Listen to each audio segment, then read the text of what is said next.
Monsieur le Président, chers collègues, le vote du budget 2023 se joue dans un contexte fragile et incertain, autant pour les séquano-dionysiennes et dionysiens que pour le fonctionnement des collectivités territoriales. Plus qu'en 2008, lors de la crise sanitaire qui a suivi la crise financière, plus qu'après la crise sanitaire, l'inflation des prix à la consommation des produits du quotidien et des prix de l'énergie, auxquels s'ajoute désormais la hausse du pass Navigo, constitue une attaque d'une rare violence pour l'ensemble des habitantes et des habitants de notre département. Les chiffres parlent d'eux-mêmes. Le rapport de l'Observatoire des inégalités, publié le 6 décembre de cette année, portant sur l'état de la pauvreté, indique que 283 séquano-dionysiens et dionysiennes vivent désormais sous le seuil de pauvreté, soit 17,7% des habitantes et habitants de notre département qui vivent avec moins de 940 € par mois. Et selon les villes, cette proportion monte. 42% à Clichy-sous-Bois, 41% à La Courneuve ou encore 37% à Saint-Denis. Notre département concentre de grandes difficultés sociales avec un taux de chômage élevé et plus de 100 000 allocataires du RSA. Cette situation de pauvreté importante sur notre territoire fait peser une responsabilité particulière sur notre collectivité en termes de solidarité, en termes d'action sociale. Dans ce cadre, nous ne pouvons que nous féliciter, sous l'impulsion de notre groupe et en sachant les autres groupes et particulièrement le président sensible à cette question, de la mise en place d'un plan pour le pouvoir d'achat et d'une communication large permettant ainsi à l'ensemble des séquano-dionysiennes et dionysiens en situation d'y faire appel d'avoir la juste information. Avec ce plan de plus de 46 millions d'euros, notre collectivité s'engage pour le droit de chacune et chacun à vivre dignement. Ce filet social permet de répondre en partie aux multiples besoins de toutes les générations présentes sur notre territoire. Aide pour le maintien et l'accès au logement, aide contre la précarité énergétique pour participer au paiement des factures d'énergie, aide à la demi-pension pour les collégiennes et les collégiens, chèque réussite pour les entrants en 6e, participation à la carte imaginaire et à la carte Amestis et j'en passe. De plus, comme nous en avons exprimé le souhait, ce plan sera scruté mois par mois et réévalué à l'occasion de la prochaine décision modificative budgétaire. Encore une fois, nous le faisons en lieu et place de l'État, obsédé par le délestage énergétique alors qu'il instaure le délestage social sur notre territoire. Dans le même ordre d'idées, notre groupe est heureux de travailler au sein de la majorité à la mise en place d'une étude pour faire de la Seine-Saint-Denis un territoire zéro non-recours. Aujourd'hui, faute d'informations suffisantes ou pour obstacles administratifs, beaucoup, et particulièrement les jeunes, renoncent à faire valoir leurs droits. Au vu du contexte, permettre à chacune et chacun d'accéder à ces droits est une nécessité. Il est indispensable que par la même occasion, nous brisions l'isolement de toutes ces personnes persuadées qu'elles n'ont droit à rien ou qui n'osent pas demander. Ce sera un travail de longue haleine. Nous nous y consacrerons toute notre énergie dans les prochains mois afin que personne ne reste sur le bord de la route. Nous portons également, avec les autres groupes de la majorité, l'étude à la mise en place d'un chèque alimentaire durable, particulièrement bénéfique pour les étudiants et étudiantes dont le nombre recourant aux associations alimentaires ne cesse de croître. Avec ce dispositif, nous souhaitons concrètement allier fin du monde et fin du mois. Tout comme l'ambition de faire de la Seine-Saint-Denis un territoire zéro non-recours, nous participerons activement à la mise en place de cette nouvelle aide. Sans répéter ce que j'ai déjà dit à l'occasion du rapport d'orientation budgétaire, nous pouvons affirmer que ce travail de solidarité, de protection sociale, pour permettre à la population de faire face à la hausse des prix de l'alimentation et de l'énergie, nous le faisons sans soutien de l'État. Et aujourd'hui, au-delà de faire une réserve avec nos DMTO, je pense qu'il est essentiel de rappeler les responsabilités de chacun et la place que doit prendre l'État dans le financement des collectivités territoriales.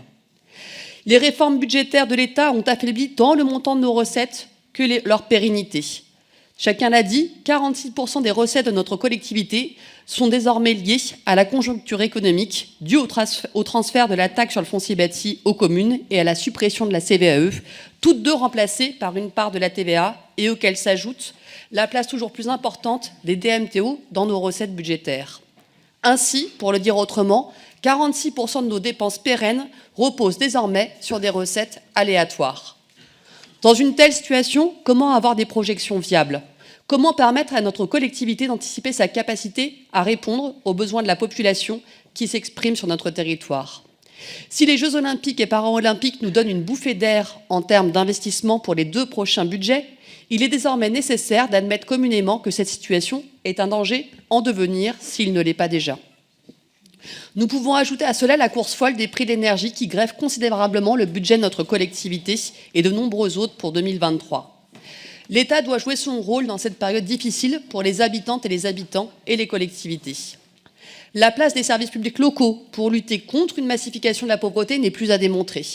Et ce n'est pas parce qu'il nous a accordé la recentralisation du financement du RSA, avec laquelle il ponctionne les 2/3 de notre DGF, que le gouvernement en a fini avec la Seine-Saint-Denis.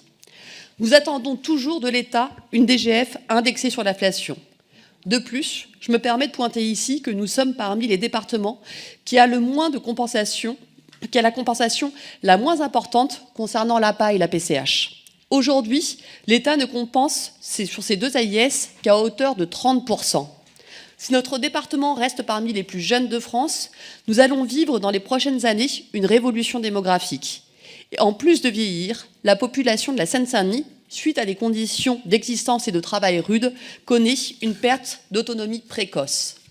Ce défaut de compensation suffisant trouve une part de ses causes dans une enveloppe trop restreinte pour répondre à l'ensemble des besoins du territoire national et à des critères figés dans le temps qui sont désormais dépassés pour notre territoire. Il y a donc urgence à engager dès 2023 une action forte pour que cette compensation soit revue à la hausse et que les critères de compensation soient également remis sur la table et actualisés. C'est dans ce contexte incertain que nous allons voter le budget 2023 de notre collectivité. Incertain, car si nos budgets d'investissement semblent assurés pour 2023 et 2024, nos recettes de fonctionnement sont, elles, loin d'être sanctuarisées. En effet, si la crise sociale perdure et que le contexte économique lié à nos recettes devient de plus en plus aléatoire, comment continuer à assurer nos dépenses pérennes ? À ces incertitudes budgétaires s'ajoutent désormais des incertitudes de personnel et de recrutement. La casse morceau par morceau du statut de la fonction publique, la loi de la transformation de la fonction publique avec les 1107 heures, le dégel du point d'indice en dessous du niveau de l'inflation, la dégradation du service rendu et la perte de sens font partie des multiples causes de la perte d'attractivité de la fonction publique territoriale. Cette perte d'attractivité a des conséquences dramatiques sur notre territoire, dans nos circonscriptions sociales, au niveau de l'ASE, de la PMI, pour ne parler que du pôle solidarité. Le nombre trop important de postes vacants et l'allongement de la liste des métiers en tension sont également des conséquences directes de cette perte d'attractivité. Loin d'être négligeable, cette situation nous place dans l'incapacité d'assurer correctement une part de nos compétences obligatoires. Pour toutes ces raisons, nous souhaitons nous adresser au ministre Guerini avec l'ensemble des groupes de la majorité pour lui faire part de ces inquiétudes et des difficultés que nous rencontrons. Ce n'est pas seulement une question interne de recrutement, c'est une question nationale que nous mettons sur la table de toutes les collectivités. Nous devons nous faire entendre de l'État, autant sur la question des moyens que de l'organisation du travail du personnel de notre collectivité. Ceci n'est pas un luxe, mais une nécessité pour affronter la tempête sociale à venir. Et je tiens dès à présent à remercier l'ensemble des agents qui vont être en première ligne dans la prochaine période. Je profite également pour pointer le fait qu'il va falloir nous réouvrir également le débat sur la question des 1607 heures. La période limite du contrôle de légalité de la délibération du Val-de-Marne qui avançait des suggestions plus favorables sur certains emplois que celles que nous avons prises, arrive à son terme le 17 décembre, dans 2 jours, donc de fait. Et donc, nous devons aussi regarder comment nous prenons en compte cette question-là pour continuer à être attractifs, en plus de la campagne de recrutement que nous mettons en place. Ça doit faire partie des débats qui nous permettent aussi de regarder comment nous ne dégradons pas la situation de notre département pour assurer un service public de qualité. Je reviens rapidement sur la question du budget climat. Merci. Je reviens rapidement sur la question du budget climat. Je pense que c'est un effort et une démarche considérable qui est faite, mais aujourd'hui, elle nous permet d'avoir un point de repère étant une année 0. Le débat pour nous sera de comparer ce budget climat avec les années suivantes, parce que l'objectif de ce budget n'est pas de se comparer avec les autres collectivités, mais bien de regarder les évolutions que nous pouvons faire pour pouvoir avoir un budget le plus climatiquement neutre et de pouvoir avancer là-dessus. Je vous remercie. Merci. Je donne la parole à Franck Canaroso. Pardon. Merci, Monsieur le Président.